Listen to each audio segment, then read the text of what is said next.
Seigneur, très chers frères et sœurs en Christ et chers internautes partout au Bozali Kolanda Biso na Ngonga Oyo tikete Nzambe Oyo tozali kosambela apambola bino Nzambe atia loboko na ye likolo ya moko na biso bisika bozwami na bandaku na bisika na misala peut-être na nzela tie telefone na yo ozali kolanda biso na ntango oyo Nzambe na bomo mokili ya likolo mpe na se atia loboko na ye likolo ya na bomoi na biso na bandaku na biso na kati na mabota na biso na bakartier na biso na bacommune na biso na baprovince na biso et surtout na kati na ekolo na biso la République démocratique du Congo. Esika bozwami tokangi miso na biso mpona tobondela avant ya kobanda losambo na biso ya mokolo na lelo tobondeli na kombo na Yesu Kristo yawe toye lisusu epai na yo mokonzi kokumisa mpe kopambola kombo na yo mpe kozongisa moma oyo lisusu na kati na maboko na moyengebeli yo nde olobi ete esika ya mpe mibale to misato basangani na kombo na ngai nazali kati na bango tala tosangani na ngonga oyo Seigneur elongo na bandeko yawe moko na esika na ye papa me tosangani na bomoko na kati na molimo mimonisa Seigneur na kati na bokutana na biso na mokolo na lelo Seigneur mpe motu nyonso aréalize que dans sa maison esika na ye azwami asentir présence na yo mokonzi mpe baange na yo bazala na biso elongo todejue baplan nyonso to ya bana satana tovoye yango à l'échec bebisi miango nyonso tu ya bato na misala na molili ya bandoki tobengani milimo nyonso mabe oyo bazali koluka koya mpona koperturbe mpona kokata courant mpona komema distraction tobebisi misala na bino Seigneur makila na yo ebomba biso mpe loboko na yo mokonzi ebomba moko na biso parceke toza ya yo na kombo na nguye ya Yesu Kristo tobondeli boye mpe tolobi amen. Topesi lisusu Nzambe merci oyo asali biso libaku ya kokutana lisusu na ngonga oyo mpona toyebana kolekisa moma oyo na kati na présence na ye ndenge tokomi wana tolobi levons-nous et combattons pour notre pays. C'est un impératif oyo ezali ko epesameli bakongole nyonso tu ya RDC totelema tobunda mpona mboka na biso nazongi lisusu koloba epesameli yo na nga parceke tozali bakongole ya RDC totelema tobunda mpona mboka na biso mboka nini ekolo nini ezali République démocratique du Congo dont la capitale ezali Kinshasa. Superficie na yango ezali ya 2 345 410 km². Et na kati na mabele ya mboka na biso tozali na zamba munene to bazamba minene ya Équateur, ya Mayombe et les autres. Tozali na ba mai ya minene ebale moko ya munene na ba mai mosusu ya minene lokola ba rivière Kasai et les autres pour ne citer que celle-là. Na kati na mabele ya mboka na biso République démocratique du Congo Nzamba atia bozu ya lolenge nyonso tu na zamba ndenge balobaka na français il y a la faune et la flore. Cover off. Tozali na mabele ya mboka na biso Nzamba atie bozu ya lolenge nyonso tu tozali na cassiterite, zinc, manganèse, magnésium, coltan, cobalt, lithium, uranium, nobium, or, diamant. En dehors ya mabanga ya talo oyo ezwami na mabele ya mboka na biso mabele ya mboka na biso eza mabele kitoko mpona kolona misala ya bilanga kala elelo tomoni bani susu kozonga muke kala tozalaki na café presque les deux sortes ya café arabica et l'autre tozali na ti ya mboka na biso kala kutu Lipton bandeko koya kosomba ti awa boye surtout na Nord Kivu okende kosala yango na basachet kuna na Angleterre ntango bakoya kozonga kotekela biso ya boye ekomi cher à cause ya nyonso tu wana mes frères et sœurs et parmi les grandes richesses toali na au moins 400 et quelques tribus oyo ezwami na kati na mboka na biso lelo boye mes frères et sœurs je l'avais déjà dit la fois passée qu'est-ce qui a poussé la communauté internationale ya ko fournir les armes au Rwanda pour que Rwanda asala biso guerre. Je ne vais plus y revenir pour aujourd'hui, mais lelo, mes frères et sœurs, ce qui s'est passé et ce qui se passe na Nord Kivu, précisément na Goma, et koki jamais kotika biso indifférent. Lokola bana ya Congo, lokola bakolo Congo RDC. Je ne parle pas de Congo Brazzaville, Congo RDC. Nous devons nous lever et c'est que telema biso surtout to simbana pona ko bunda pona mboka na biso.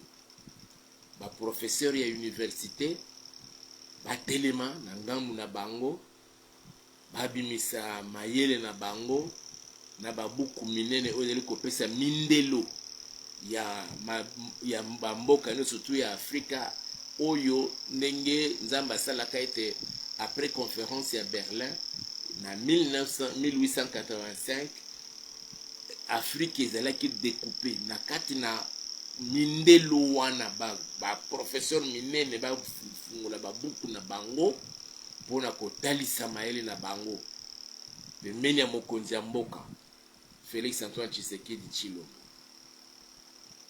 Mampinga na biso na ba différentes unités na bango na ba régiment na bango ba telema pe lokola bakende ko bundisa monguna pas seulement na ville ya Goma mais na ba mboka nyonso tona oyo eza na maboko ya ba M23 ko pinga na Rwandais. Pourquoi pas ko boma bango pona ko récupérer mabele na biso zonga na maboko na biso lokola bazali ko sungama na MONUSCO bazali ko sungama na France bazali ko sungama na États-Unis bazali ko sungama na Angleterre soki Grande-Bretagne ba nyonso tu wana bazali ko sungama na Allemagne bien que l'Allemagne a saliné témoin ko zonga sima a retiré ba consultation na yazali ko sala na Rwanda biso bana Congo to telema. Mes frères et sœurs, j'ai vu na moni na ba image un bébé encore à l'hôpital na couveuse lisasi ya Kagame lisasi ya Nanga lisasi ya président français parce que yem doit pesa bango ba arme lisasi ya président ya Pologne lisasi ya soki roi ya Angleterre lisasi ya ba américain et landi mwana wana na hôpital na couveuse ekoti mwana wana. Mes frères et sœurs, mes fils que makila ya mwana wana toyebisa Nzambe eganga liboso ya Nzambe etango makila ezali ko ganga. D'abord tous ces journalistes congolais o bazali ko kotela Kagame ko finga bakonzi ya mboka na bapongi na bango tango so bamona ka bébé wana kolelela bango ata na moi akangi misu na kati ya motuka bo amona amabanda komona bebe wana azolela. Je parle d'abord de ces journalistes qui sont d'obédience rwandaise, qui insultent les autorités, qui insultent nos forces armées, les FRDC et les Wazalendo. Bébé wana na bapongi na bango, même ya mo ya quelques minutes, même na balabala, amona ka bébé wana zolele la bango na matoi. Va perdre kimia. Makila ya bébé wana. Je parle de l'image que j'ai vue. Bébé wana sali lisumu te.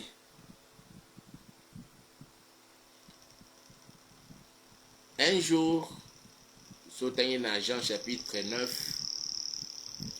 bazobete le sol solo ya mokufi meso.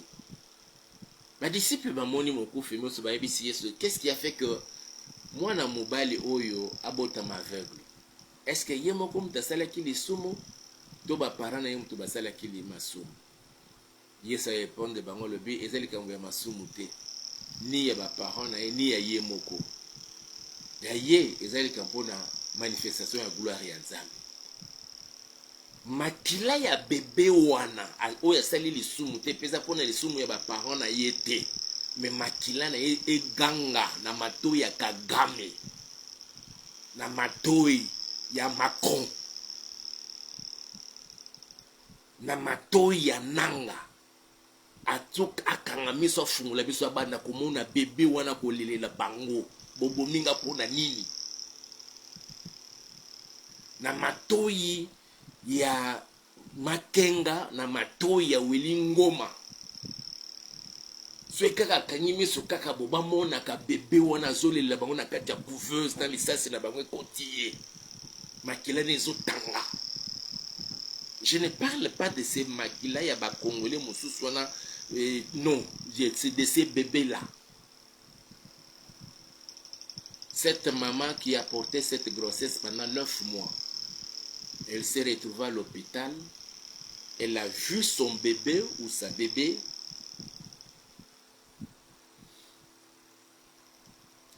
sans le vouloir, sans le savoir, a fingi Kagame te, a fingi Nanga te, a fingi même bakonzi mboka te, mais Nanga, Kagame, masasi na bango ekoti bébé o makila na ye. So kaka bakangi misu kaka bo même na balabala na mutuka bamona ka bébé ona zoleli na bango. Qu'il manque de paix. Basanga kimia. So ito le bien makila ya ba Congolais mususu bazana na bato banso, mais ce bébé là n'a pas de péché. Si le Seigneur peut entendre ta prière, que le sang de ce bébé crie, en commençant par ces foutus journalistes congolais qui n'arrivent même plus à avoir la paix, la tranquillité de l'âme. Que le sang de ces bébés crie et qu'on commence à le voir des nuits comme des jours. Et partout ils peuvent se battre, même à la toilette. Amona, bamona bébé wana.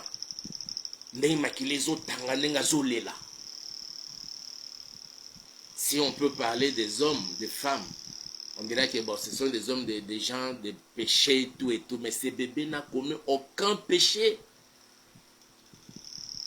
Mais les sasina bango et l'andi mwana tina hôpital. Et c'est notre prière de ces jours.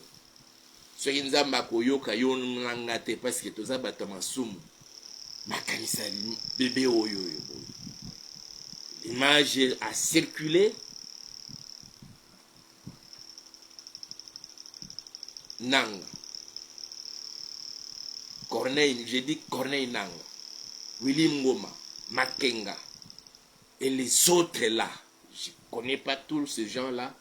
Kagame, Macron, Emmanuel Macron. Tous ces gens-là. bamba na kolota bébé wana na moi comme na butu bazanga kinya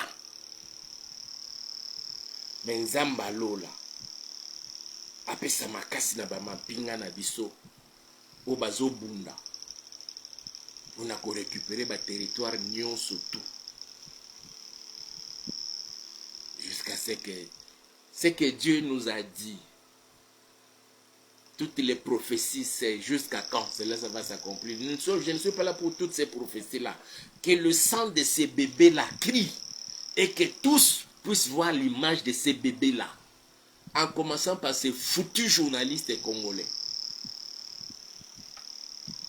Oyo, continue dans les réseaux sociaux, sans compter les journalistes rwandais avec les non-congolais. Ils se font des Congolais, mais en réalité, ce sont des Rwandais. Nzamba yoka lo sambo na yo. Tozobonde la nzambe. Biya biso ko bunda. To telemi pona ko bunda. Na kati na lo sambo. Voilà pourquoi ko le bonde la nzambe. Nzamba yoka lo sambo na yo. Akanisa bebe wana. Bango nyonso balala na kim babanda su kolala na kimia te na ba soldat na bango o bazala na Goma bazala soki na bamboka mosusu wana babanda komona bébé wana tous sans exception ta prière que ta prière soit exaucée entendue au ciel exaucée et qu'il y ait des réactions na ba vie ya ba bomi oyo boy. Et après aussi Nzambe mabele ya mboka nanga na superficie na yango ya 2 345 410 km². Atanda muba katangoti. Ces politiciens congolais ou les infiltrés parmi les politiciens congolais qui font semblant, mais en réalité ils sont derrière les situations oyo boy. Bébé wana banda ko bimela bango afandi pendant na bureau boy asimbi bik bo asimbi dossier boy amoni bébé wana na ordinateur na ye alinga tourner boy afungulo armoire amoni na kati armoire ya bureau na ye. Nzamba yoka lo sambo na biso mes frères et sœurs que ces miracles s'opèrent jusqu'à ce que ba mususu to banda mo kumona wazo babanda ko yambola. Et la deuxième intention de prière, nzamba pesa makasi na mampinga na biso po bazo bunda sur terrain. Ba récupérer totalité. J'ai appris dans l'andi de nani babi, nos militaires sont là à Goma, ils gardent l'aéroport, ils gardent la RTNC et une bonne partie il y a ville. Et une autre partie aussi, ils ont contrôle, il y a banguna. Baboto la banguna, baboma bango.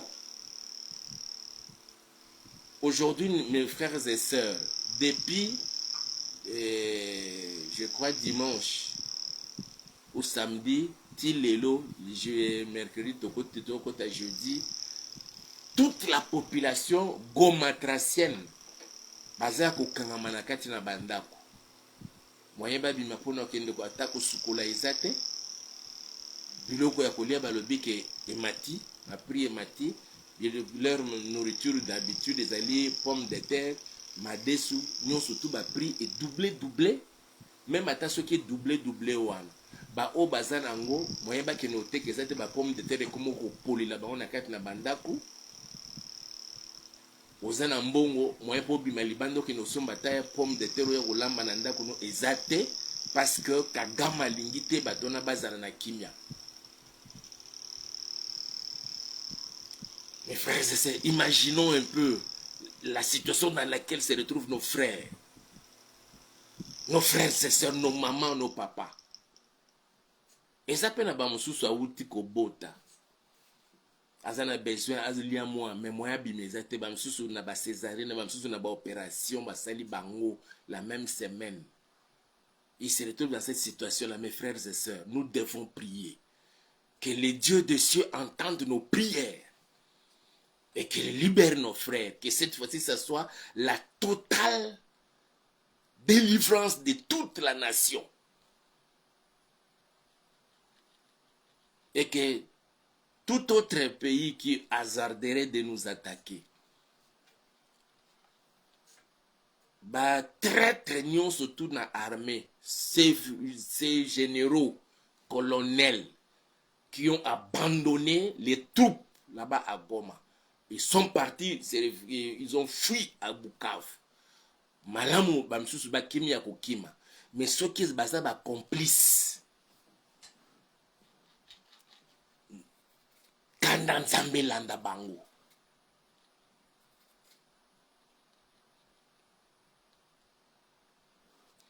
Nous allons prier le Seigneur. Yahweh papa na biso zali o likolo. Moko tazali lokola yo nzambe. Nazali ko rappeler au lisusu Seigneur la date ya 23 juin 2019. Lorsque la nation congolaise, ya RDC, se retrouva qui na stade de martyrs autour ya mokonzi ya mboka Seigneur. Et mokonzi ya mboka à cette date-là azwaki mboko azongisaki ona maboko na yo Yesu. Éternel, il t'avait invité que tu viennes t'asseoir sur le trône de la RDC. Félix Antoine Tshisekedi avait dit que ce ne soit pas lui, mais toi. Cette guerre qui nous est imposée, Seigneur, depuis que Félix est arrivé au pouvoir. Aujourd'hui, Seigneur, ce n'est pas la guerre contre la RDC, ce n'est pas la guerre contre Félix Antoine Tshisekedi Tshilombo, ce n'est pas la guerre contre son gouvernement, mais contre toi, Éternel. Kagame n'a pas la puissance ni le pouvoir de te vaincre. Emmanuel Macron n'a pas le pouvoir et la puissance de te vaincre.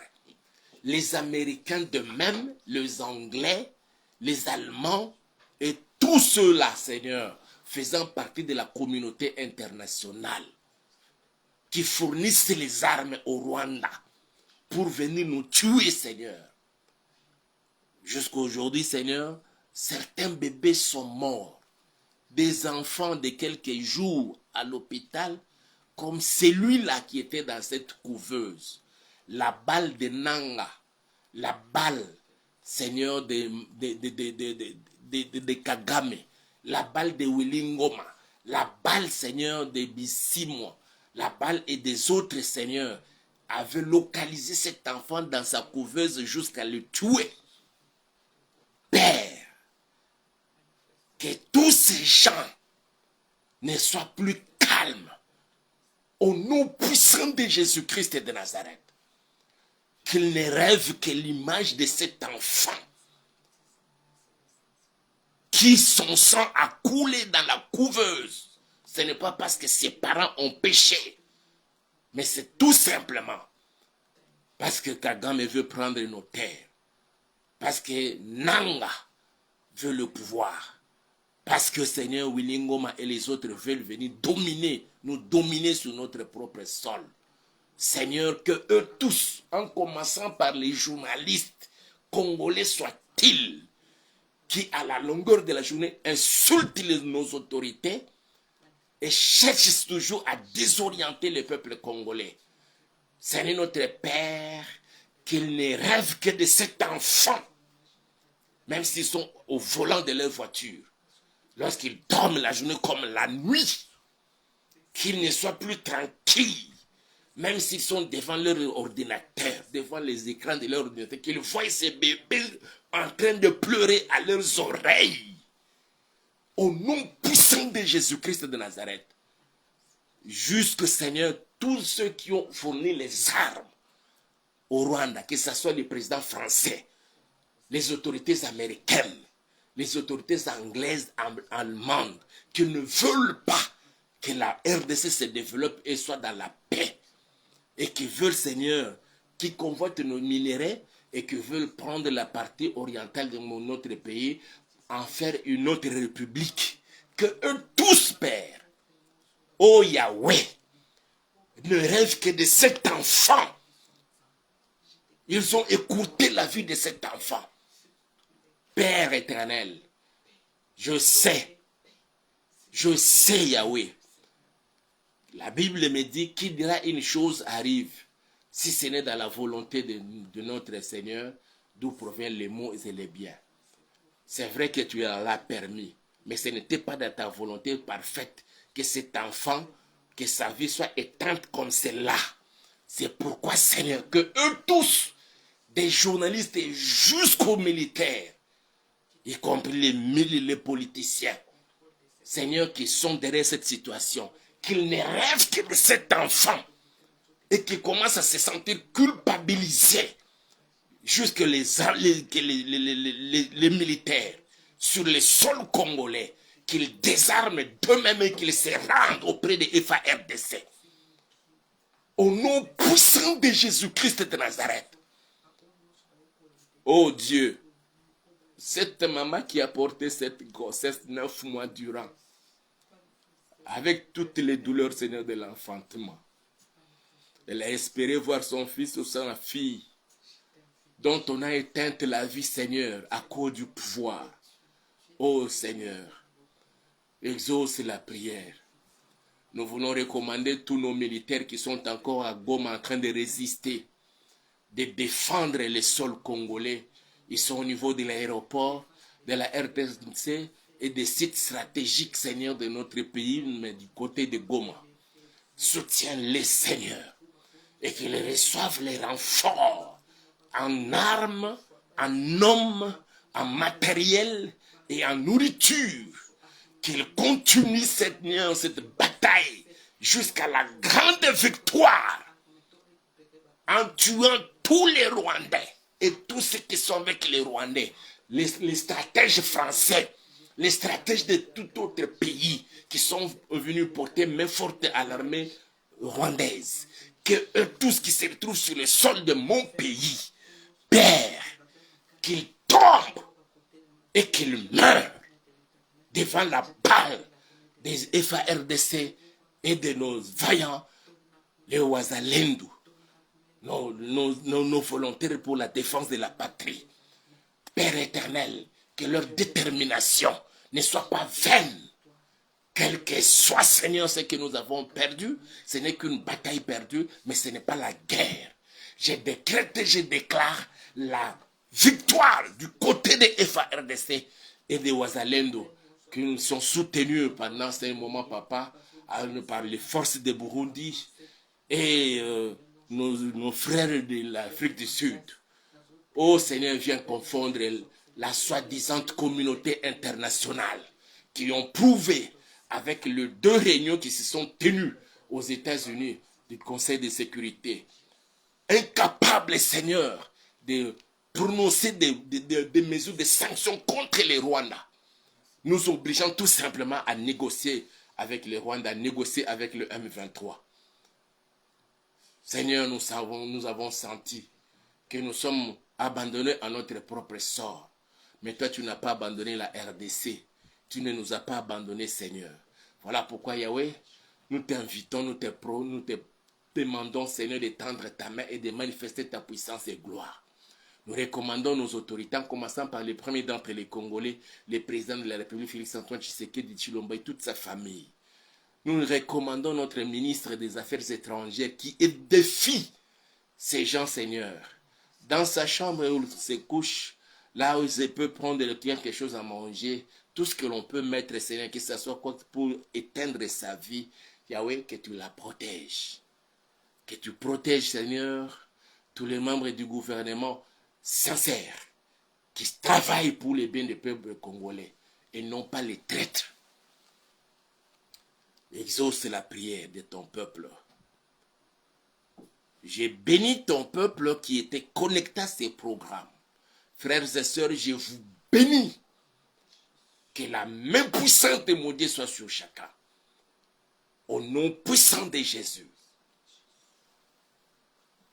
Je décrète et je déclare la fin de la guerre et qui serait en faveur de la RDC. La victoire est notre. Au nom puissant de Jésus. parce que nos forces combattent pour une cause noble. Yahweh, que tu les gardes et tu les protèges. Au nom puissant de Jésus.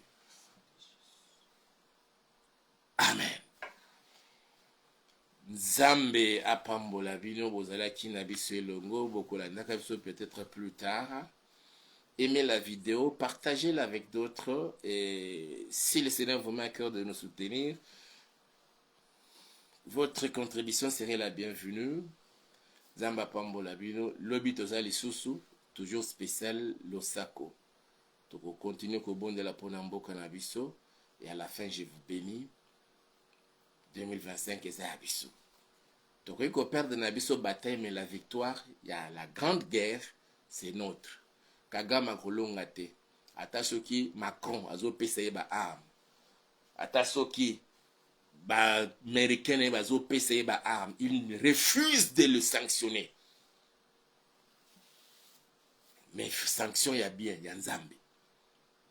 Makila ya bébé wana ebanda kolelela bango bisika no zobaza afandi na restaurant lingali ya bo amoni bébé wana ake na toilette amoni bébé wana akoti na douche amoni bébé wana asa na voiture azoka be mungu ya bébé wana na coffre voiture na ye.